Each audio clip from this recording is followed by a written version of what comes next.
भगवान जब पधारते हैं, चाहे किसी के घर में पधारें, चाहे पृथ्वी पर पधारें, तो भगवान के पधारने के लिए स्वच्छता आवश्यकता है, स्वच्छ होना आवश्यक है। जिस समय भगवान इस पृथ्वी पर पधारे, अतः सर्वगुणोपेतः कालः परम शोभनः।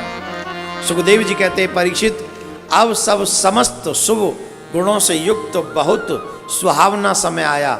रोहिणी नक्षत्र था, आकाश के सभी नक्षत्र ग्रह और तारे शांत सौम्य हो रहे थे, दिशाएं स्वच्छ प्रसन्न थीं, निर्मल आकाश में तारे जगमगा रहे थे।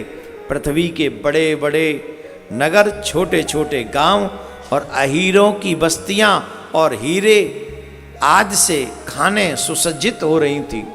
कहने का अभिप्राय है, जब भगवान के आने का समय हुआ, समस्त भूमंडल का वातावरण बड़ा ही सुंदर हो गया, नदियां निर्मल हो गई थी,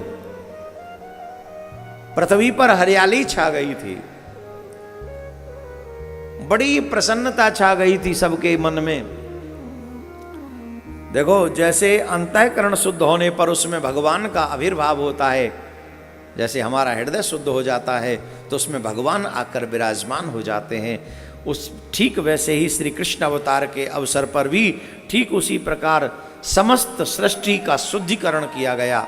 इसमें काल, दिशा, पृथ्वी, जल, अग्नि, वायु, आकाश, मन और आत्मा, इन 9 द्रव्यों का अलग अलग नामोल्लेख करके साधक के लिए एक अत्यंत, इन सभी काल को भी, दिशा को भी, पृथ्वी को भी, अग्नि इत्यादि को भी समस्त शुद्धिकरण किया गया। कब? जब भगवान पधारे तब।